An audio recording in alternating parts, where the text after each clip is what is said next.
ಎಲ್ಲರಿಗೂ ನಮಸ್ಕಾರ. Welcome to Rainbow Education Society's Unique Study Center. This is second class.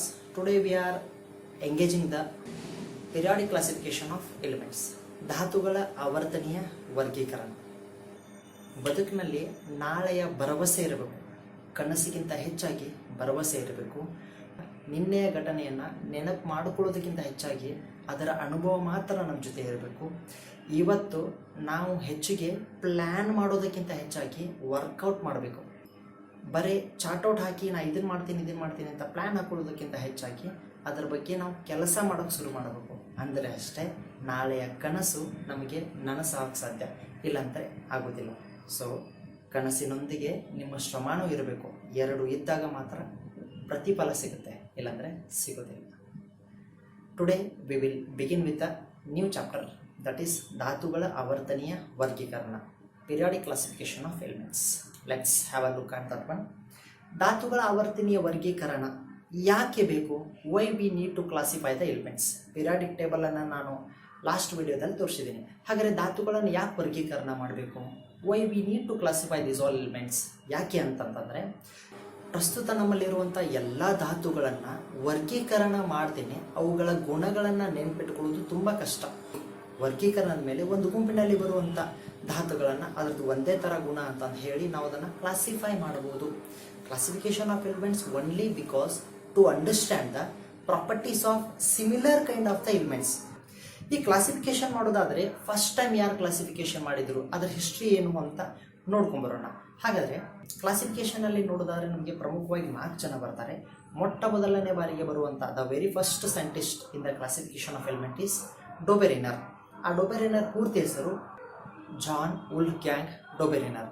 ಈ John ವುಲ್ಫ್ಗ್ಯಾಂಗ್ ಡೊಬೆರಿನರ್ means ಡೊಬೆರಿನರ್ ಅನ್ನೋರು ಏನು ಮಾಡಿದ್ರಪ್ಪ ಅಂತಂದರೆ, ಅವರು ಕ್ಲಾಸಿಫಿಕೇಶನ್ ಮಾಡಿರುವಂಥದ್ದು ಎಲಿಮೆಂಟ್ಸನ್ನು he classified the elements the set of 3 elements in the increasing order of their atomic mass. ಇಲ್ಲಿ ಕಾಣಿಸ್ತಿದ್ದೇವಲ್ಲ atomic mass, lithium, sodium, potassium, it is one group.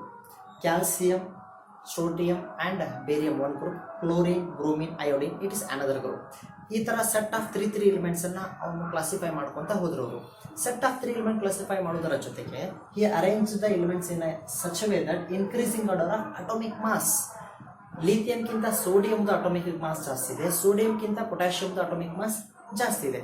ಹೀಗೆ ಧಾತುಗಳ ಪರಮಾಣು ರಾಶಿಯನ್ನು ಏರಿಕೆ ಕ್ರಮದಲ್ಲಿ ಇಟ್ಟ. Means increasing order of atomic mass. ಜೊತೆಗೆ ಈ 3 ಧಾತುಗಳ ಮೊದಲನೇ 3 ಧಾತು ಏನದಲ್ಲ, ಲಿಥಿಯಂ, ಸೋಡಿಯಂ, ಪೊಟ್ಯಾಷಿಯಂ, ಆ ಧಾತುಗಳ ಗುಣಗಳು ಒಂದೇ ಆಗಿರ್ತವೆ ಅನ್ನೋದು ಅವನ ವಾಕ್ಯ.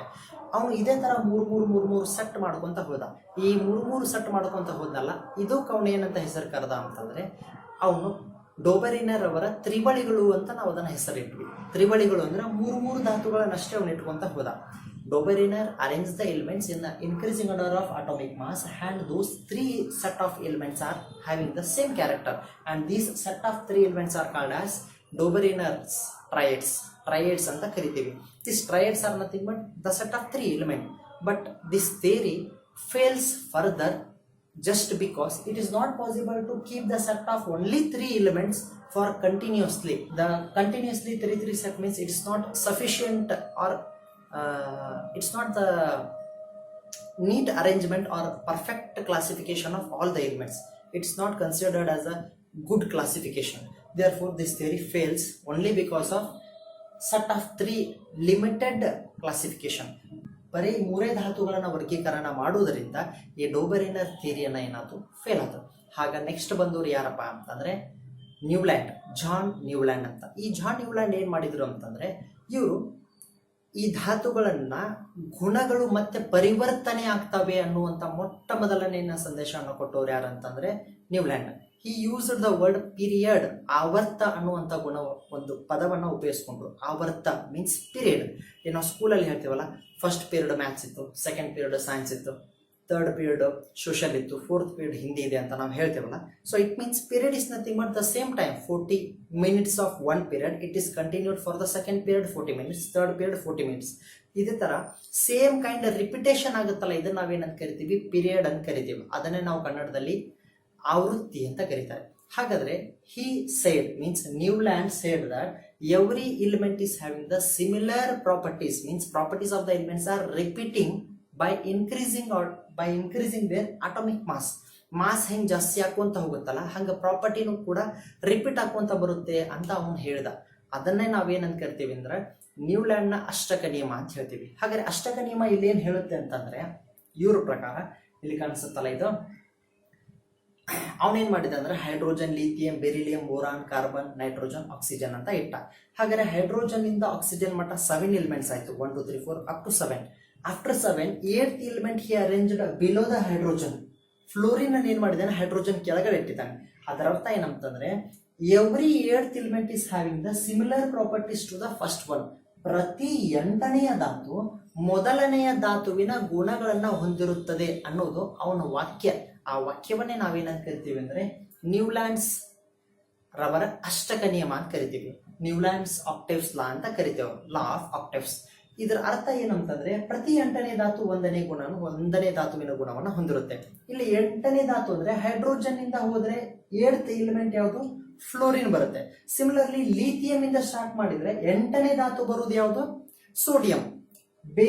ಬೆರಿಲಿಯಂ ಇಂದ ಸ್ಟಾರ್ಟ್ ಮಾಡಿದ್ರೆ 8th ಎಲಿಮೆಂಟ್ ಬರೋದು ಮ್ಯಾಗ್ನೀಸಿಯಂ. ಎಲ್ಲಿಂದನೂ ಸ್ಟಾರ್ಟ್ ಮಾಡಿದ್ರು ಕೂಡ ನೀವು ಅದರ 8ನೇ ಎಲಿಮೆಂಟ್ ಅದರ ಕೆಳಗಡೆನೆ ಬರುತ್ತೆ ಸರಿಯಾಗಿ. ಇದನ್ನೇ ಏನಂತ ಕರೀತಾರೆ ಅಂದ್ರೆ ನ್ಯೂಲ್ಯಾಂಡ್ಸ್ ಲಾ ಆಫ್ ಆಕ್ಟೇವ್ಸ್ ಅಂತ ಕರೀತಾರೆ. ಈ ಚಾರ್ಟ್ ಇದೆಯಲ್ಲ, ಈ ಟೇಬಲ್ಸ್ ಅನ್ನೇ ನಾವೇನಂತ ಕರಿತೀವಿ, ನ್ಯೂಲ್ಯಾಂಡ್ಸ್ ರವರ ಅಷ್ಟಕಗಳು ಅಂತ ಕರಿತೀವಿ. ಅಷ್ಟ ಅಂದ್ರ 8, octaves nothing but 8. Every 8th element is having the similar properties to the first one. ಹಾಗಾದ್ರೆ ಪ್ರತಿ 8ನೇ ಧಾತು ಸೇಮ್ ಗುಣವನ್ನು ಹೊಂದಿರುತ್ತಲ್ಲ, ಇದನ್ನ ನಾವೇನಂತ ಕರಿತೀವಿ, ಅಷ್ಟಕ ನಿಯಮ ಅಂತ ಕರೀತಾರೆ. ಈ ಅಷ್ಟಕ ನಿಯಮ ಥಿಯರಿ ಏನಿದೆ ಅಂತಂದ್ರೆ ಇಲ್ಲಿಂದ ಹಿಡಿದು ಅಪ್ ಟು 20 ಮಟ, ಮೀನ್ಸ್ ಕ್ಯಾಲ್ಸಿಯಂ ಮಟ ಅಷ್ಟೇ ಈ ರೂಲ್ಸ್ ಅಪ್ಲಿಕೇಬಲ್ ಆಗುತ್ತೆ. ಫರ್ದರ್ ಏನಾಗುತ್ತೆ, ಈ ಥಿಯರಿ ಅಪ್ಲಿಕೇಬಲ್ ಆಗೋದಿಲ್ಲ. ಅದಕ್ಕೋಸ್ಕರ ಈ ಥಿಯರಿ ಫೇಲ್ ಆಗುತ್ತೆ.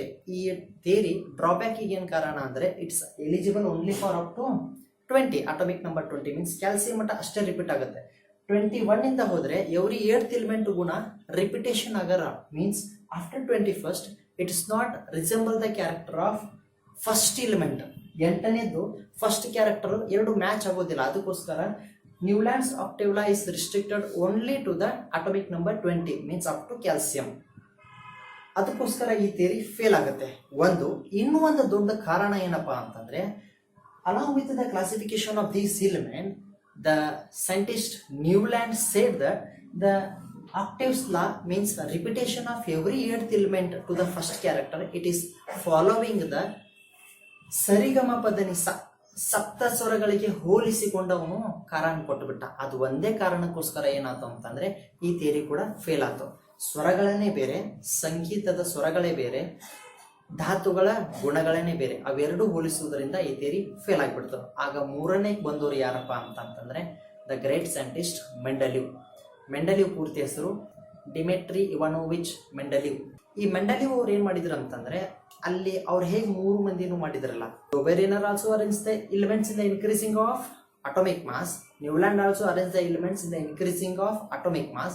Similarly, the third person, Mendeleev, Dmitry Ivanovich Mendeleev, he also arranged the element in the increasing order of atomic mass.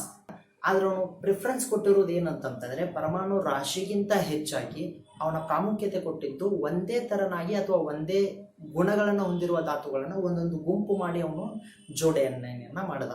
ಒಂದೇ ಗುಂಪನ್ನಾಗಿ ಮಾಡಿರುವಂತ ಜೋಡಣೆಗಳನ್ನ ಅದರಲ್ಲಿ ಧಾತುಗಳ ಏರಿಕೆ ಆಗದೇ ಇದ್ರೂ ಕೂಡ, ಮೀನ್ಸ್ ಪರಮಾಣು ರಾಶಿ ಏರಿಕೆ ಕ್ರಮದಲ್ಲಿ ಇಡ್ಲಿಲ್ಲ ಅಂತಂದ್ರು ಧಾತುಗಳ ಗುಣ ಒಂದೇ ತರ ಬಂದಿದ್ರೆ ಅವನ್ನ ಆ ಗುಂಪಿಗೆ ಸೇರಿಸ್ತಿದ್ದ. Means instead of giving the preference for increasing order of atomic mass, he given more preference for the similar properties of group.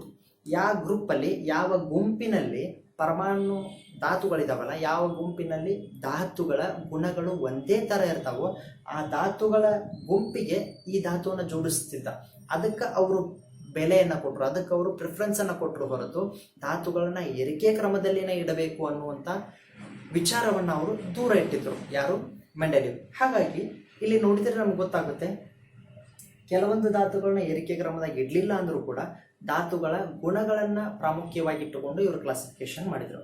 ಮೊಟ್ಟ ಮೊದಲನೇ ಬಾರಿಗೆ ಎಲಿಮೆಂಟ್ ಕ್ಲಾಸಿಫಿಕೇಶನ್ ಮಾಡಿ ಲಾಂಚ್ ಆಗಿರುವಂತ first table is Mendeleev's table.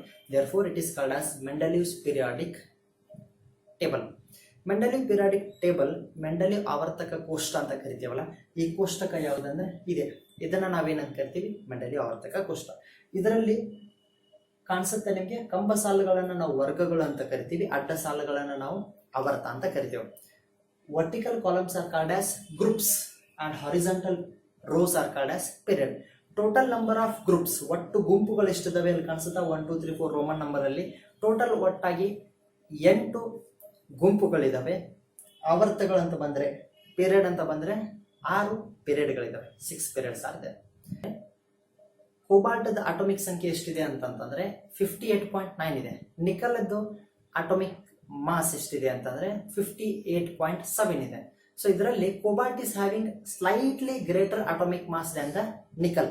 ಹಾಗಾದ್ರೆ ನಮ್ಮ ಪ್ರಕಾರ, ರೂಲ್ಸ್ ಪ್ರಕಾರ ನಿಕಲ್ ಅನ್ನ ಫಸ್ಟ್ ಇಟ್ಟು ಆಮೇಲೆ ಕೋಬಾಲ್ಟ್ ಅನ್ನು ಇಡಬೇಕಾಗಿತ್ತು. ಆದ್ರೆ ಇವ್ರೇನ್ ಮಾಡಿದ್ದಾರೆ ಅಂತಂದ್ರೆ ಕೋಬಾಲ್ಟ್ ಅನ್ನ ಫಸ್ಟ್ ಇಟ್ಟು ಆಮೇಲೆ ನಿಕಲ್ ಅನ್ನ ಇಟ್ಟಿದ್ದಾರೆ. ಕಾರಣ ಏನಪ್ಪಾ ಅಂತಂದ್ರೆ ಇವರು ಕೊಟ್ಟಿರುವುದು ಧಾತುಗಳ ಗುಣಗಳಿಗೆ ಪ್ರಾಮುಖ್ಯತೆಯನ್ನು ಕೊಟ್ಟರು ಹೊರತು ಧಾತುಗಳ ರಾಶಿಯ ಏರಿಕೆ ಕ್ರಮಕ್ಕಲ್ಲ.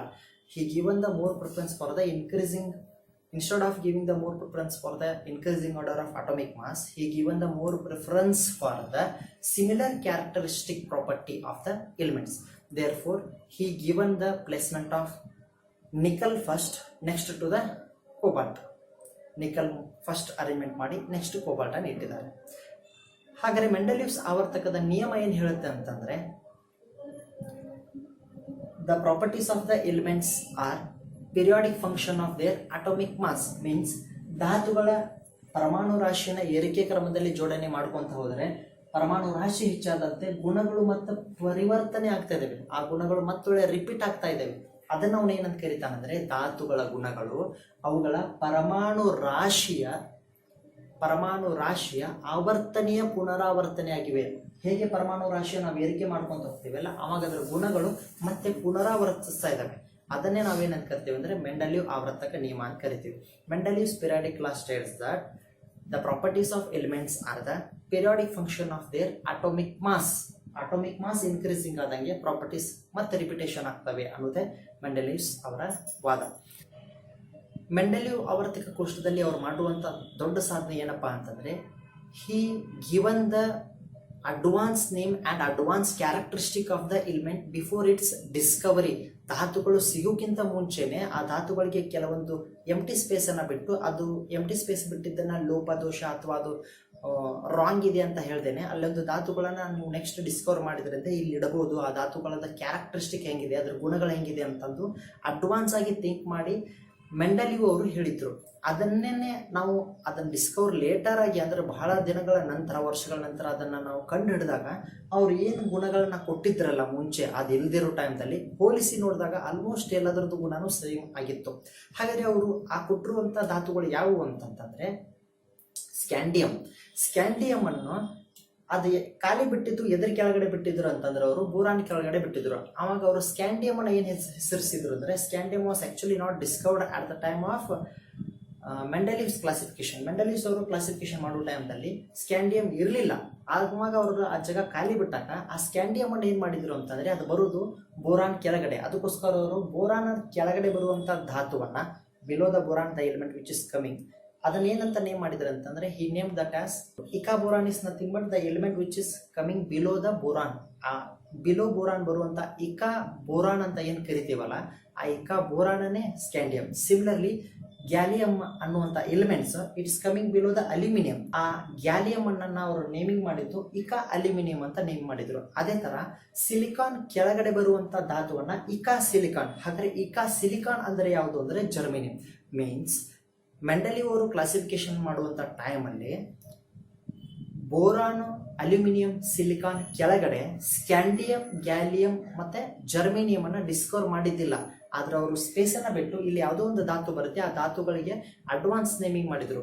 ಬೋರಾನ್ ಕೆಳಗಡೆ ಇಕಾ ಬೋರಿಯಂ, ಅಲ್ಯೂಮಿನಿಯಂ ಕೆಳಗಡೆ ಇಕಾ ಅಲ್ಯೂಮಿನಿಯಂ, ಸಿಲಿಕಾನ್ ಕೆಳಗಡೆ ಇಕಾ ಸಿಲಿಕಾನ್ ಅಂತ ನೇಮಿಂಗ್ ಮಾಡಿದ್ರು. ಆ ನೇಮಿಂಗ್ ಜೊತೆಗೆ ಮುಂದೆ ಅದನ್ನ ಡಿಸ್ಕವರ್ ಮಾಡಿದಾಗ ಹೋಲಿಸಿ ನೋಡಿದಾಗ they are actually having the same characteristic. How he named the below the aluminum ಬರುವಂತ ಎಲಿಮೆಂಟ್ಸ್ ಅನ್ನ he named as Ica aluminum. Below the silicon he named as Ica silicon. That is, nowadays we are thinking that below boron it is scandium, below aluminum it is gallium, below silicon it is germanium.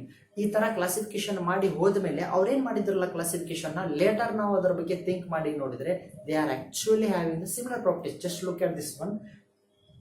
ಅವರು before the classification ಅಥವಾ before Discovery of the gallium, before the discovery of gallium, the Mendeleev named the element gallium as a Ica gallium because gallium was placed below the aluminium. Therefore, before the discovery of gallium, the gallium name was named by the Mendeleev as the Ica aluminium. Aluminium ಕೆಳಗಡೆ ಈ gallium ನ ಇಡುವ ಉದ್ದೇಶಕ್ಕೋಸ್ಕರ ಆ gallium ಅನ್ನ ಏನಂತ naming ಮಾಡಿದ್ರು ಅವರು, ಇಕಾ aluminium ಅಂತ ನೇಮ್ ಮಾಡಿದ್ರು. ಅವ್ರ ಪ್ರಕಾರ ಈ ಇಕಾ ಅಲ್ಯೂಮಿನಿಯಂ ಅನ್ನೋದಂತ ಧಾತು ಬರುತ್ತೆ, that element is having the properties ಈ ತರ ಇರುತ್ತೆ. ಈ eka aluminium it will reacts with the oxygen, ಅವಾಗ ಏನಾಗುತ್ತೆ, if it reacts with the chlorine ಯಾವ ತರ ಫಾರ್ಮೇಶನ್ ಆಗುತ್ತೆ, ಫಾರ್ಮುಲಾ ಏನ್ ಬರುತ್ತೆ ಅಂತ ಅವ್ರು ಕೊಟ್ಟಿರೋದು. ಅದನ್ನ ಡಿಸ್ಕವರ್ ಮಾಡಿದ ಮೇಲೆ ಗ್ಯಾಲಿಯಂ ಯಾವ ತರ ಕ್ಲಾಸಿಫಿಕೇಶನ್ ಆಗುತ್ತೆ ಅಥವಾ ಯಾವ ತರ ರಿಯಾಕ್ಟ್ ಆಗುತ್ತೆ, ಫಾರ್ಮುಲಾ ಏನ್ ಇರ್ತೈತಿ, ಅಟೋಮಿಕ್ ಮಾಸ್ ಏನ್ ಇರ್ತೈತಿ, ಪರಮಾಣು ರಾಶಿ ಏನ್ ಇರುತ್ತೆ ಅನ್ನೋದನ್ನ ಚಾರ್ಟ್ ಅನ್ನು ನಾವು ನೋಡ್ತೀವಿ. ಅವ್ರು ಕೊಟ್ಟಿರೋದು ಏನ್ ಇಮ್ಯಾಜಿನ್ ಮಾಡ್ಕೊಂಡು ಅವ್ರ ಜಜ್ಮೆಂಟ್ ಪ್ರಕಾರ ಕೊಟ್ಟಿರೋದು ಆಫ್ಟರ್ ಡಿಸ್ಕವರಿ ಆದ್ಮೇಲೆ ಏನಿದೆ ಆಲ್ಮೋಸ್ಟ್ ಸೇಮ್ ಇರೋದ್ರಿಂದ ಇವರು ನಮಗೆ ಕೊಟ್ಟಿರುವಂತ ಸಾಧನೆ ಅಂತ ನಾವು ಹೇಳ್ಬೋದು. What is the importance of the periodic table ಅಥವಾ what is the importance of Mendeleev, what is the achievement of, explain the achievement of Mendeleev's periodic table ಅಂತಂದ್ರೆ, before the discovery of scandium, gallium and germanium, he helped us to understand the characteristic before the discovery. ಅವನ ಕಂಡು ಹಿಡಿಯೋಕ್ಕಿಂತ ಮುಂಚೆನೆ ಏನ್ ಮಾಡಿದ್ರು ಅಂತಂದ್ರೆ ಅದ್ರ ಬಗ್ಗೆ ನಮಗೆ ಅರ್ಥ ಆಗುವ ಹಾಗೆ ಎಕ್ಸ್ಪ್ಲನೇಷನ್ ಕೊಟ್ಟಿದ್ರು. ಅದು ಅವ್ರು ಮಾಡಿರುವಂತಹ ಸಾಧನೆ. ಜೊತೆಗೆ ರಾಜಾನೀಲಗಳಂತ ನಾವೇನ್ ಕರಿತೀವಲ್ಲ, ಈ ರಾಜಾನೀಲಗಳು ಏನ್ ಮಾಡ್ತಿದ್ವು ಅಂತಂದ್ರೆ ಇವೆಲ್ಲಕ್ಕಿಂತನೂ ವಿಭಿನ್ನವಾಗಿ ಬೇರೆ ತರ ಹೋಲುವಂತ ಗುಣಗಳು ಇರೋದ್ರಿಂದ ಈ ಮೆಂಡೆಲಿವ್ ಪಿರಿಯಾಡಿಕ್ ಕ್ಲಾಸಿಫಿಕೇಶನ್ಸ್ ಅಲ್ಲಿ ಈ ಗುಂಪನ್ನ ಬಿಟ್ಟು ಸಪರೇಟ್ ಆಗಿ ನಾವು ಇಡಬಹುದು ಅನ್ನೋದನ್ನ ಅವ್ರು ಹೇಳ್ಕೊಟ್ಟಿದ್ರು. ಅದಕ್ಕೋಸ್ಕರ ಅದು ಒಂದು ಅಚೀವ್ಮೆಂಟ್. ಮೆಂಡೆಲಿವ್ಸ್ ವರ್ಗೀಕರಣದ ಮಿತಿಗಳು ಏನಪ್ಪಾ ಅಂತಂದ್ರೆ means limitation of Mendeleev's periodic table. Limitations of Mendeleev periodic table ಅಲ್ಲಿ ನಾವು ನೋಡೋದಾದ್ರೆ, ಈ ಕ್ಲಾಸಿಫಿಕೇಶನ್ಸ್ ಅಲ್ಲಿ ಎಲ್ಲಾ ಧಾತುಗಳನ್ನು ಹೋಲಿಸಿದ್ರು ಕೂಡ he not able to justify the place, exact place of hydrogen, because hydrogen acts as a element of first group. sodium ಯಾವ ತರ react ಆಗುತ್ತೋ ಅದೇ ತರಾನು ಕೂಡ ಹೈಡ್ರೋಜನ್ ರಿಯಾಕ್ಟ್ ಆಗುತ್ತೆ. ಅದಕ್ಕೋಸ್ಕರ ಸೋಡಿಯಂ ಜಗದಲ್ಲಿ ಹೈಡ್ರೋಜನ್ ಅನ್ನ ಇಡಕ್ ಹೋದ್ರೆ ಸೋಡಿಯಂ ಏನಾಗುತ್ತೆ ಅಂತಂದ್ರೆ ಮೆಟಲ್ ತರ ಇರ್ತವೆ, ಆದ್ರೆ ಹೈಡ್ರೋಜನ್ ಮೆಟಲ್ ಅಲ್ಲ, ಇಟ್ ಇಸ್ ಅ ಗ್ಯಾಸ್. ಆ ಒಂದು ಕಾರಣಕ್ಕೋಸ್ಕರ ಈ ಮಿತಿ ಏನಾಗುತ್ತೆ ಅಂದ್ರೆ ಇಟ್ ಫೇಲ್ಸ್ ಆರ್ ಲಿಮಿಟೇಷನ್ಸ್. ಇದ್ರ ಬಗ್ಗೆ ಎಕ್ಸ್ಪ್ಲೇಷನ್ ಕೊಡಕ್ ಸಾಧ್ಯ ಆಗ್ಲಿಲ್ಲ ಮೆಂಡೆಲಿವ್ ಅವರಿಗೆ. ಏನಂತಂದ್ರೆ ಹೈಡ್ರೋಜನ್ ಅನ್ನ ಎಲ್ಲಿ ಇಡಬೇಕು, ಅದನ್ನ ಕರೆಕ್ಟ್ ಆಗಿ ಫಸ್ಟ್ ಗ್ರೂಪ್ ಅಲ್ಲೇ ಇಡಬೇಕಾ ಅಥವಾ ಮೆಟಲ್ ಜೊತೆನೆ ಸೇರಿಸಬೇಕಾ, ಯಾಕೆ ಸೇರಿಸಬೇಕು ಅನ್ನೋದನ್ನ ಕ್ಲಾಸಿಫಿಕೇಶನ್ ನಲ್ಲಿ ಕರೆಕ್ಟ್ ಆಗಿ ಅವ್ರಿಗೆ ಹೇಳಕ್ ಆಗ್ಲಿಲ್ಲ. ಅದು ಒಂದು. ಇನ್ನೊಂದು ಮುಖ್ಯವಾಗಿ ಇದು ಯಾಕೆ ಸ್ವಲ್ಪ ಕುಗ್ಗಿತು ಅಂತಂದ್ರೆ ಕಾರಣ ಏನಂತಂದ್ರೆ ಐಸೋಟೋಪ್. ಅವರು ಕ್ಲಾಸಿಫಿಕೇಶನ್ ಮಾಡಿದ ನಂತರ ನಮ್ಗೆ ಕಂಡು ಬಂದಿದ್ದು ಐಸೋಟೋಪ್ ಮೀನ್ಸ್ ಸಮಸ್ಥಾನಿಗಳು. ಸಮಸ್ಥಾನಿಗಳು ಬಂದಾಗ ಅವನ್ ಹೆಂಗ್ ಇಡಬೇಕು ಅನ್ನೋದು ಅಲ್ಲಿ ಗೊತ್ತಾಗ್ಲಿಲ್ಲ. ಸಮಸ್ಥಾನಿಗಳು ಅಂದ್ರೆ ಏನಪ್ಪಾ ಅಂತಂದ್ರೆ elements which are having the same atomic number but different atomic mass. ಇಲ್ಲಿ ಕಾಣಿಸುತ್ತಲ್ಲ ಕ್ಲೋರಿನ್ ಪರಮಾಣು ಸಂಖ್ಯೆ 17 means it's having the atomic number 17 but atomic mass is different. The same chlorine, it's having the same atomic number 17, but it is having different atomic mass. Some of the chlorine is having 35 and some of are having 37. So it means the elements having the same atomic number but different mass number. Such elements are called as isotopes. ಕನ್ನಡದಲ್ಲಿ ನಾವು ಇದನ್ನ ಸಮಸ್ಥಾನಿಗಳು ಅಂತ ಕರಿತೀವಿ, ಕನ್ನಡದಲ್ಲಿ isotope ಅಂತಾನೂ ಕರೀತಾರೆ. Isotope ಅಂತಂದ್ರೆ means ಸಮಸ್ಥಾನಿ ಅಂದ್ರೆ ಏನಂದ್ರೆ ಧಾತುಗಳ ಪರಮಾಣು ಸಂಖ್ಯೆ ಒಂದೇ ಆಗಿತ್ತು. ಇಲ್ಲಿ ಹೈಡ್ರೋಜನ್ ಕೊಟ್ಟಿದ್ದೇನೆ, ಹೈಡ್ರೋಜನ್ ಪರಮಾಣು ಸಂಖ್ಯೆ 1 ಇದೆ, ಎಲ್ಲಾ ಕಡೆನೂ ಒಂದೇ ಇದೆ. ಪರಮಾಣು ರಾಶಿ ಒಂದು ಹೈಡ್ರೋಜನ್ ಒಂದಾದ್ರೆ ಇನ್ನೊಂದು ಹೈಡ್ರೋಜನ್ 2, ಇನ್ನೊಂದು ಹೈಡ್ರೋಜನ್ 3. ಇದರರ್ಥ ಪರಮಾಣು ಸಂಖ್ಯೆ ಒಂದೇ ಆಗಿದ್ದು ಪರಮಾಣು ರಾಶಿ ಬೇರೆ ಬೇರೆ ಆಗಿದ್ರೆ ಅಂತಹ ಧಾತುಗಳನ್ನ ಏನಂತ ಕರೀತಾರೆ, ಸಮಸ್ಥಾನಿಗಳಂತ ಕರೀತಾರೆ. So these kind of isotopes ಅನ್ನ ಅರೇಂಜ್ಮೆಂಟ್ ಮಾಡೋದು ತುಂಬಾ ಡಿಫಿಕಲ್ಟ್ ಆಗಿತ್ತು. ಯಾಕಂದ್ರೆ Mendeleev's arranged the elements in the increasing order of atomic mass. Here, the chlorine is having 2 atomic masses. One is 35 and one is 37. According to the Mendeleev's, it was necessary to place the 2 chlorine atom, but it is not suits. ಒಂದೇ elements ಅನ್ನ ಎರಡೆರಡು ಕಡೆ ಇಡೋದು ಅಷ್ಟು correct ಅನ್ಸಲ್ಲ. ಅದಕ್ಕೋಸ್ಕರ ಈ theory ಏನಾಗುತ್ತೆ ಅಂತಂದ್ರೆ ದೊಡ್ಡ ಪ್ರಮಾಣದಲ್ಲಿ ಒಂದು ಫೇಲ್ಯೂರ್ ಆಗುತ್ತೆ ಅಥವಾ ಲಿಮಿಟೇಷನ್ಸ್ ಅಂತ ನಾವು ಕನ್ಸಿಡರ್ ಮಾಡ್ತೀವಿ. ಹಾಗಾದ್ರೆ ಇದನ್ನೇ ನಾವು ಏನ್ ಮಾಡ್ತೀವಿ ಅಂತಂದ್ರೆ ಓವರ್ಟೇಕ್ ಮಾಡ್ಕೊಳ್ಳೋಕೆ ನೆಕ್ಸ್ಟ್ ಬರುವಂತ ಲಾಸ್ಟ್ ಸೈಂಟಿಸ್ಟ್ ಯಾರಂದ್ರೆ Henry Moseley. He is called as father of modern periodic table, ಆಧುನಿಕ ಆವರ್ತಕ ಕೋಷ್ಟದ ಪಿತಾಮಹ ಅಂತ ನಾವು ಅವ್ರನ್ನ ಕರಿತೀವಿ. ಇವ್ರೇನ್ ಮಾಡ್ತಾರೆ ಅಂತಂದ್ರೆ ಮೆಂಡಲೀವ್ ಇರುವಂತ classification as it is follow ಮಾಡ್ತಾರೆ. But Mendeleev's arrange the elements in the increasing order of atomic mass. ಎಲ್ಲರನ್ನೂ ಹಾಗೆ ಮಾಡಿದ್ರು. ಮೆಂಡಲೀವ್ಸ್ ಪಿರಿಯಾಡಿಕ್ ಕ್ಲಾಸಿಫಿಕೇಶನ್ಸ್ ಅಲ್ಲಿ ಏನೇನೂ ಚೇಂಜ್ ಮಾಡಲಿಲ್ಲ. But he changed only instead of arranging the elements in the order of atomic mass, he used to arrange the elements in the increasing order of atomic number. Henry Moseley ಏನ್ ಮಾಡಿದ ಅಂತಂದ್ರೆ ಧಾತುಗಳ ಪರಮಾಣು ರಾಶಿಯ ಏರಿಕೆ ಕ್ರಮದಲ್ಲಿ ಇರುವಂತಹ ಧಾತುಗಳನ್ನ ಪರಮಾಣು ರಾಶಿ ಬದಲಿ ಪರಮಾಣು ಸಂಖ್ಯೆಯ ಏರಿಕೆಯ ಮೇಲೆ ಅದನ್ನ ಧಾತುಗಳನ್ನ ವರ್ಗೀಕರಣ ಮಾಡ್ಕೊಂತ ಹೋದ್ರು. ಹಾಗೆ ಮಾಡಿರುವಂತ ವರ್ಗೀಕರಣವನ್ನೇ ನಾವೇನಂತ ಕರಿತೀವಿ, ಆಧುನಿಕ ಆವರ್ತಕ ಕೋಷ್ಟ ಅಂತ ಕರಿತೀವಿ. ಅದಕ್ಕೋಸ್ಕರ ಹೆನ್ರಿ ಮೋಸ್ಲೆ ಅವರನ್ನ ಆಧುನಿಕ ಆವರ್ತಕ ಕೋಷ್ಟದ ಪಿತಾಮಹ ಅಂತ ಕೂಡ ಕರಿತೀವಿ ನಾವು. ಮಾಡರ್ನ್ ಪಿರಿಯಾಡಿಕ್ ಟೇಬಲ್ಸ್ ಫಾದರ್ ಯಾರು ಅಂತಂದ್ರೆ ಹೆನ್ರಿ ಮೋಸ್ಲೆ. ಅವರ ನಿಯಮದ ಪ್ರಕಾರ ಏನಂತಂದ್ರೆ ಧಾತುಗಳ ಗುಣಗಳು ಅವುಗಳ ಪರಮಾಣು ಸಂಖ್ಯೆಯ ಆವರ್ತನೀಯ ಪುನರಾವರ್ತನೆಗಳಾಗಿವೆ. ಪರಮಾಣು ಸಂಖ್ಯೆ ಹೇಗೆ ಏರಿಕೆ ಕ್ರಮದಾಗ ಹೋಗುತ್ತಲ್ಲ ಹಾಗೆ ಧಾತುಗಳ ಗುಣಗಳು ಪುನರಾವರ್ತನೆ ಆಗ್ತವೆ. Means properties of the element are the periodic function of their atomic number. As atomic number is increasing, the properties of the elements are repeating. ಅಲ್ಲೇ ಪರಮಾಣು ರಾಶಿ ಏರಿಕೆ ಆದಂಗೆ ಗುಣ ರಿಪೀಟ್ ಆಗ್ತಿತ್ತು. ಎಲ್ಲೇ ಮೆಂಡಲೀವ್ನಲ್ಲಿ. ಇಲ್ಲೇ ಆಧುನಿಕ ಕೋಷ್ಟಕದಲ್ಲಿ ಏನಾಗುತ್ತೆ, ಪರಮಾಣು ಸಂಖ್ಯೆ ಹೆಚ್ಚಾದಂತೆ ಗುಣಗಳು ಪುನರಾವರ್ತನೆ ಆಗ್ತಿವೆ. ಅಲ್ಲಿ ಮೆಂಡಲೀವ್ಸ್ನಲ್ಲಿ ಪರಮಾಣು ರಾಶಿ, ಇಲ್ಲಿ ಪರಮಾಣು ಸಂಖ್ಯೆ. In modern periodic table it is based on atomic number. Mendeleev periodic table is based on atomic mass. ಇವೆರಡೇ ಡಿಫ್ರೆನ್ಸ್ ಇರೋದು. ಹಾಗಾದ್ರೆ ಆಧುನಿಕ ಆವರ್ತಕ ಕೋಷ್ಟ ಅಂತಂದ್ರೆ ನಾವು ಲಾಸ್ಟ್ ವಿಡಿಯೋದಲ್ಲಿ ಕೂಡ ನೋಡಿದ್ವಿ. ಇಲ್ಲಿ ಕಾಣಿಸುತ್ತಲ್ಲ, ಇದನ್ನು ನಾವೇನಂತ ಕರಿತೀವಿ, ಮಾಡರ್ನ್ ಪಿರಿಯಾಡಿಕ್ ಟೇಬಲ್ ಅಂತ ಕರಿತೀವಿ, ಆಧುನಿಕ ಆವರ್ತಕ ಕೋಷ್ಟ. ಈ ಕೋಷ್ಟಕದಲ್ಲಿ ಇಲ್ಲಿ ಕಾಣಿಸುತ್ತಲ್ಲ ಕಂಬ ಸಾಲುಗಳು ಟೋಟಲ್ ಆಗಿ ಎಷ್ಟಿದಾವೆ ಅಂದ್ರೆ 1 ರಿಂದ 18 ಕಂಬ ಸಾಲುಗಳು ಇದಾವೆ.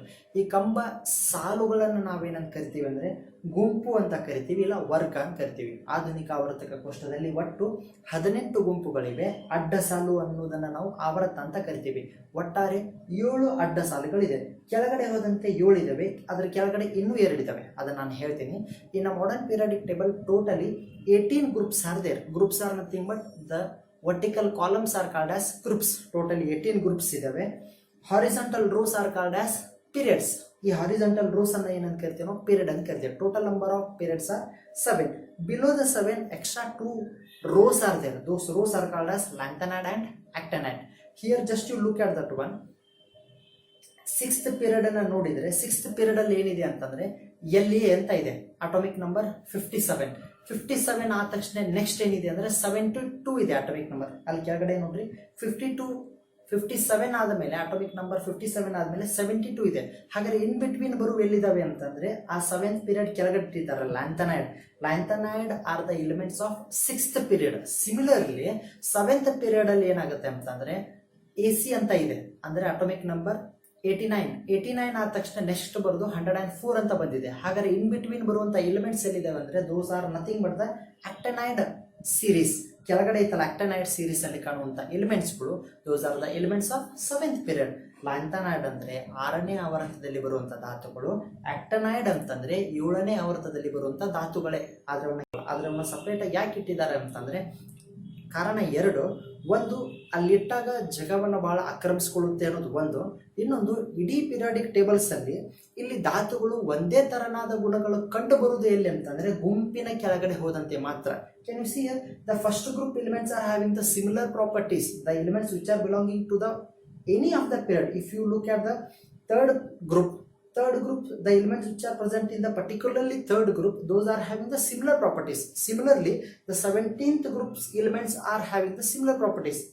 Fluorine, bromine, iodines, these are having the similar properties. ಅಂದ್ರೆ ಗುಂಪಿನ ಕೆಳಗಡೆ ಹೋದಂತೆ ಗುಂಪಿನ ಪ್ರಕಾರ ಧಾತುಗಳ ಗುಣಗಳು ಒಂದೇ ತರನಾಗಿರುತ್ತವೆ. ಆದರೆ ಪ್ರಮುಖವಾಗಿ ಲ್ಯಾಂಥನೈಡ್ ಆಕ್ಟಿನೈಡ್ ಗುಣಗಳು ಸಮನಾಗಿರೋದು ಹಿಂಗೆ ಆವರ್ತದೊಂದಿಗೆ. ಅದಕ್ಕೋಸ್ಕರ ಅವನ್ನ ಏನ್ ಮಾಡಿದ್ದಾರೆ ಅಂತಂದ್ರೆ ಸಪರೇಟ್ ಆಗಿ ಇಟ್ಟಿದ್ದಾರೆ. 2 ಕಾರಣವನ್ನು.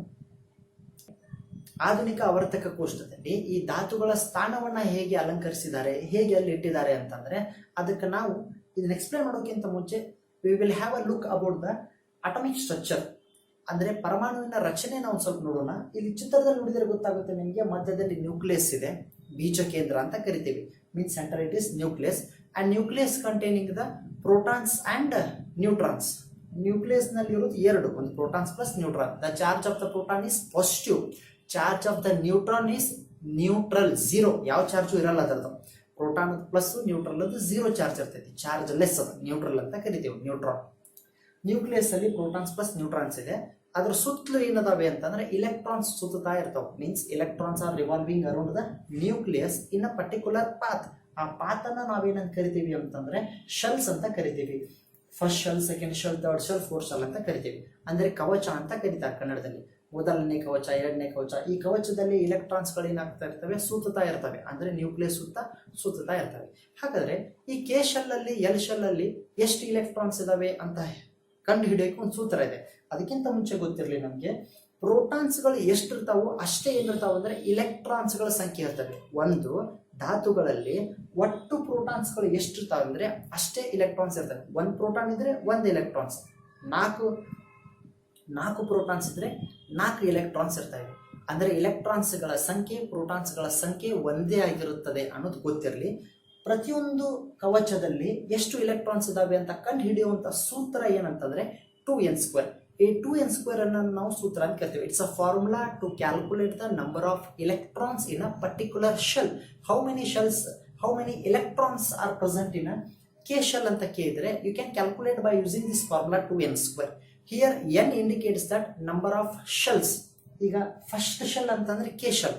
ಆ K shell is nothing but n is equal to 1. Second shell ಅಂತಂದ್ರೆ ಎಲ್ ಪ್ರಕಾರ ಅಂದ್ರೆ n is equal to 2. Third shell ಅಂತಂದ್ರೆ ಎಂ ಶೆಲ್. ಥರ್ಡ್ ಶೆಲ್ ಅಲ್ಲಿ n ಅಂತಂದ್ರೆ 3 ಅಂತ ಹಾಕ್ಬೇಕು ನಾವು. ಇಲ್ಲಿ ಫಸ್ಟ್ ಶೆಲ್ ಪ್ರಕಾರ ನೋಡಿದ್ರೆ K is nothing but first shell. You just substitute the n is equal to 1 in K shell. 2 n ಅಂದ್ರೆ 1 ಅನ್ನು ಸಬ್ಸ್ಟಿಟ್ಯೂಟ್ ಮಾಡಿದ್ರೆ 1² ಇಸ್ ನಥಿಂಗ್ ಬಟ್ 1. ಸೊ 2 1 2 2 ಆಗುತ್ತೆ. ಅದೇ ತರ ನಾವು ಎಲ್ ಅಂದ್ರೆ ಎರಡನೇ ಕವಚದಲ್ಲಿ ನೋಡಿದ್ರೆ 2n² ದಲ್ಲಿ n ಇದ್ದಲ್ಲಿ ನಾವು 2 ಅಂತ ಹಾಕ್ತೀವಿ. n ಅಂದ್ರೆ ಕವಚಗಳ ಸಂಖ್ಯೆ. ಇಲ್ಲಿ ಎಲ್ ಅಂದ್ರೆ ಎರಡನೇ ಕವಚ.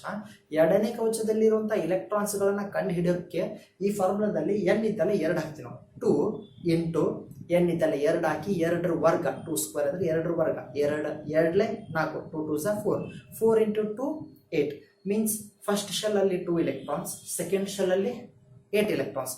ಇದೇ ತರ ನಾವು ನೋಡ್ಕೊಂತ ಹೋದ್ರೆ ಟೋಟಲ್ ಏನಾಗುತ್ತೆ ಅಂತಂದ್ರೆ ಈ ತರ ಬರ್ತೈತಿ. 2n² ಅಂತಂದ್ರೆ ಫಾರ್ಮುಲಾ ಪ್ರಕಾರ ನಾವು ಹೇಳ್ಕೊಂತ ಹೋದ್ರೆ 2n² is a formula where n is nothing but the number of shells. n ಅಂದ್ರೆ ಕವಚಗಳ ಸಂಖ್ಯೆ, ಒಂದು ಪರಮಾಣುದಲ್ಲಿ ಇರುವಂತಹ ಕವಚಗಳ ಸಂಖ್ಯೆ. ಮೊದಲನೇ ಕವಚದಲ್ಲಿ 2 ಎಲೆಕ್ಟ್ರಾನ್ಸ್, ಎರಡನೇ ಕವಚದಲ್ಲಿ 8 ಎಲೆಕ್ಟ್ರಾನ್ಸ್. ಹಾಗೆ ಮುಂದೆ ಹೋಗ್ಕೊಂತ ಬಂದ್ರೆ ಮೂರನೇ ಕವಚದಲ್ಲಿ 18, ನಾಲ್ಕನೇ ಕವಚದಲ್ಲಿ 32 ಎಲೆಕ್ಟ್ರಾನ್ಸ್ಗಳು ಇರ್ತವೆ. 2 8 18 32 ಎಲೆಕ್ಟ್ರಾನ್ಸ್ಗಳು ಇರ್ತವೆ. ನಿಮಗೆ ಕ್ವಶನ್ಸ್ ಕೇಳ್ತಾರೆ, calculate the number of electrons present in second shell, third shell, fourth shell ಅಂತ. ಹಂಗೆ ಕೊಟ್ಟಾಗ ನೇರವಾಗಿ ಬರೆಯೋದಕ್ಕಿಂತ ಈ ಫಾರ್ಮುಲಾ ಹಚ್ಚಿ ಬರೋದು ಕ್ಯಾಲ್ಕುಲೇಷನ್ ಮಾಡಿದ್ರೆ ಭಾಳ ಸೂಕ್ತ. ಒಂದು ಹಾಗಾದ್ರೆ ನಾವು ನೆಕ್ಸ್ಟ್ ನೋಡೋದಾದ್ರೆ ಈ ಕವಚಗಳಿದಾವಲ್ಲ, ಈ ಕವಚದಲ್ಲಿ ಕೆಲವೊಂದು ಧಾತುಗಳು ಹೆಂಗಿರ್ತವೆ ಅಂತಂದ್ರೆ, ಈ ಕವಚದಲ್ಲಿ ಮೊದಲನೇ ಕವಚದಲ್ಲಿ 2 ಎಲೆಕ್ಟ್ರಾನ್ಸ್, ಆ 2 ಎಲೆಕ್ಟ್ರಾನ್ಸ್ ತುಂಬಿದ ನಂತರ ಏನಾಗುತ್ತೆ, ಎರಡನೇ ಕವಚದಲ್ಲಿ ಬರ್ತವೆ. ಈ ಫಸ್ಟ್ ಕವಚದಲ್ಲಿ, ಒಂದನೇ ಕವಚದಲ್ಲಿ 2 ಎಲೆಕ್ಟ್ರಾನ್ಸ್, ಆ 2 ಎಲೆಕ್ಟ್ರಾನ್ಸ್ ತುಂಬಿದ ನಂತರ ಮೂರನೇ ಎಲೆಕ್ಟ್ರಾನ್ಸ್ ಎಲ್ಲ ಹೋಗುತ್ತೆ ಅಂದ್ರೆ ಎಲ್ ಕವಚಕ್ಕೆ ಬರ್ತೈತೆ. If the second shell, the capacity of the second shell is 8 electrons. If the 8 electrons filled in L shell, then it shifts the 9th shell in the next shell. ಅಂದ್ರೆ first ಅಲ್ಲಿ 2 fill ಆದ ತಕ್ಷಣ next electrons fill ಆಗಿದ್ದು ಅದರ next ಇಂದು K ತುಂಬಿದ ಮೇಲೆ L ತುಂಬಿದ ಮೇಲೆ ಎಂ ತುಂಬಿದ ಮೇಲೆ ಎನ್ ಶೆಲ್. ಈ ತರ ಶೆಲ್ಸ್ಗಳು ಫಿಲ್ ಅಪ್ ಆದ್ಮೇಲೆ ನೆಕ್ಸ್ಟ್ ಹೋಗ್ತವೆ. ಯಾವ ಶೆಲ್ ಅಲ್ಲಿ ಲಾಸ್ಟ್ ಎಲೆಕ್ಟ್ರಾನ್ಸ್ ಇರ್ತಾವಲ್ಲ ಆ ಶೆಲ್ಗೆ ಏನಂತ ಕರಿತೀವಿ, ಔಟರ್ ಮೋಸ್ಟ್ ಶೆಲ್ ಅಂತ ಕರಿತಾವೆ. ಈಗ ಒಂದನೇ ಶೆಲ್ ಅಷ್ಟೇ ಇದ್ರೆ ಅದನ್ನೇ ಔಟರ್ ಮೋಸ್ಟ್ ಶೆಲ್ ಅಂತ ಕರಿತೀವಿ. 2 ಶೆಲ್ ಅಷ್ಟೇ ಇದ್ರೆ ಅದನ್ನ ಔಟರ್ ಮೋಸ್ಟ್ ಶೆಲ್ ಅಂತ ಕರಿತೀವಿ. ಔಟರ್ ಮೋಸ್ಟ್ ಶೆಲ್ ಅಲ್ಲಿ ಎಷ್ಟು ಇಲೆಕ್ಟ್ರಾನ್ಸ್ ಇರ್ತಾವಲ್ಲ ಆ ಇಲೆಕ್ಟ್ರಾನ್ಸ್ ಗಳ ಸಂಖ್ಯೆಯನ್ನ ನಾವೇನಂತ ಕರಿತೀವಿ, ವ್ಯಾಲೆನ್ಸಿ ಅಂತ ಕರಿತೀವಿ. ಸೊ ವ್ಯಾಲೆನ್ಸಿ ಅಂತಂದ್ರೆ ಏನು, ಪರಮಾಣುವಿನ ಅತ್ಯಂತ ಹೊರ ಕವಚದಲ್ಲಿ ಕಂಡು ಬರುವ ವ್ಯಾಲೆನ್ಸಿ ಇಲೆಕ್ಟ್ರಾನ್ಸ್ಗಳನ್ನ ನಾವೇನಂತ ಕರಿತೀವಿ, ವ್ಯಾಲೆನ್ಸಿ ಅಂತ ಕರಿತೀವಿ. ಹೊರ ಕವಚದಲ್ಲಿ ಎಷ್ಟರ ಯಾವುದೇ ಕವಚ ಆಗಿರ್ಬೋದು, ಒಂದನೇ ಕವಚದಲ್ಲಿ ಇತ್ತಂದ್ರೆ ಅದೇ ಲಾಸ್ಟ್ ಆಗಿದ್ರೆ ಅದರಲ್ಲಿ ಎಷ್ಟಿದಾವೆ, ಅಥವಾ 3 ಕವಚಗಳಿದ್ದು 3ನೇ ಕವಚದಲ್ಲಿ ಎಷ್ಟು ಇಲೆಕ್ಟ್ರಾನ್ಸ್ ಇದಾವಲ್ಲ ಅದನ್ನ ನಾವೇನಂತ ಕರಿತೀವಿ ವ್ಯಾಲೆನ್ಸಿ ಅಂತ ಕರಿತೀವಿ. So valency is nothing but number of electrons present in the outermost shell. ಆ ಔಟರ್ಮೋಸ್ಟ್ ಶೆಲ್ ಬೇರೆ ಬೇರೆ ಧಾತುಗಳಿಗೆ ಬೇರೆ ಬೇರೆ ಆಗಿರುತ್ತೆ, ಅದನ್ನ ನಾವು ವ್ಯಾಲೆನ್ಸಿ ಅಂತ ಕರಿತೀವಿ. ವಾಟ್ ಈಸ್ ಅಟಮಿಕ್ ಸೈಜ್ ಅಂತ ಕೇಳಿದ್ದಾರೆ. ಅಟಮಿಕ್ ಸೈಜ್ ಅಂದ್ರೂ ಒಂದೇ, ಅಟಮಿಕ್ ರೇಡಿಯೈ ಅಂದ್ರೂ ಒಂದೇ. ಪರಮಾಣುವಿನ ಗಾತ್ರ ಅಂತ ಕೇಳಿದ್ರು ಒಂದೇ, ಪರಮಾಣುವಿನ ತ್ರಿಜ್ಯ ಅಂತಂದ್ರೂ ಒಂದೇ. ಗಾತ್ರ ಅಂತಂದ್ರೆ ಸೈಜ್ ಅಂತೇಳಿ ನಾವು, ತ್ರಿಜ್ಯ ಅಂತಂದ್ರೆ ನ್ಯೂಕ್ಲಿಯಸ್ ಇಂದ ಅತ್ಯಂತ ಹೊರಕೋಶದಲ್ಲಿರುವಂತಹ ಎಲೆಕ್ಟ್ರಾನ್ಸ್ಗಳ ಡಿಸ್ಟೆನ್ಸ್ ಏನಿರ್ತೈತಲ್ಲ, ಈ ಮತ್ತೆ ನ್ಯೂಕ್ಲಿಯಸ್ ಇಂದ ಹೊರಗಡೆ ಇರುವಂತಹ ಎಲೆಕ್ಟ್ರಾನ್ಸ್ಗಳ ನಡುವಿನ ಅಂತರಕ್ಕೆ ನಾವೇನಂತ ಕರಿತೀವಿ, ಪರಮಾಣುವಿನ ಗಾತ್ರ ಅಂತ ಕರೀತಾರೆ. ಪರಮಾಣುವಿನ ಗಾತ್ರ ಅಂದ್ರೆ ಬೀಜ ಕೇಂದ್ರದಿಂದ ಅತ್ಯಂತ ಹೊರಕವಚದಲ್ಲಿ ಇದಾವಲ್ಲ, ಇದು ಬೀಜ ಕೇಂದ್ರ ಅಂದ್ರೆ ಕವಚಗಳು ಇರ್ತವೆ. ಅತ್ಯಂತ ಹೊರಕವಚ ಯಾವ್ದಾಗಿರುತ್ತಲ್ಲ ಆ ನಡುವಿನ ಅಂತರಕ್ಕೆ ನಾವೇನಂತ ಕರಿತೀವಿ, ಪರಮಾಣು ಗಾತ್ರ ಅಂತ ಕರಿತೀವಿ. ವಾಟ್ ಈಸ್ ಅಟೋಮಿಕ್ ಸೈಜ್ ಅಥವಾ ಅಟೋಮಿಕ್ ರೇಡಿಯೈ ಅಂದ್ರೆ it's a distance between centre of nucleus to the outermost shell or outermost electrons. Last shell ಎಲ್ಲಿದೆಯಲ್ಲ ಆ ಎರಡರ ನಡೆ ಕಡೆ, centre of the nucleus and last shell, ಈ ಎರಡು ನಡುವಿನ ಡಿಸ್ಟೆನ್ಸ್ ನಾವೇನಂತ ಕರಿತೀವಿ, ಅಟೋಮಿಕ್ ಸೈಜ್ ಅಂತಲೂ ಕರೀತಾರೆ, ಅಟೋಮಿಕ್ ರೇಡಿಯೈ ಅಂತಲೂ ಕರೀತಾರೆ. ಸೊ ಕಾಮನ್ ಆಗಿ ವಾಟ್ ಈಸ್ ಅಟೋಮಿಕ್ ಸೈಜ್ ಅಂತ ಕೇಳ್ಬೋದು. ಅದರ ಜೊತೆಗೆ ಕಂಟಿನ್ಯೂಸ್ ಆಗಿ ಏನು ಕೇಳ್ತಾರೆ ಅಂದ್ರೆ what is the atomic radii of hydrogen ಅಂತ ಕೇಳ್ತಾರೆ. Atomic radii of hydrogen. Hydrogen ಪರಮಾಣು ತ್ರಿಜ್ಯ ಎಷ್ಟು ಅಂತಂದ್ರೆ 37 picometre, 37 picometre. PM is nothing but picometer. The value of P is nothing but pico, 10⁻12, 10⁻12. ಇದನ್ನ ನಾವೇನಂತ ಕರಿತೀವಿ, ಪಿಕೋ ಅಂತ ಕರಿತೀವಿ. ಜೊತೆಗೆ ಪ್ರತಿಯೊಂದು ಚಾಪ್ಟರ್ದಲ್ಲಿ ಬರುವಂಥ ಆಕ್ಟಿವಿಟೀಸ್ ಆಮೇಲೆ ಇನ್ ಬಿಟ್ವೀನ್ ಕ್ವಶನ್ಸ್ ಅನ್ನ ಡೆಫಿನೆಟ್ಲಿ ನಾನು ನಿಮ್ಗೆ ಸಾಲ್ವ್ ಮಾಡ್ತೀನಿ. And if you are having any doubts, feel free to ask. I am with you always to solve any of the your problem or confusions. Okay, and have a nice day. Bye.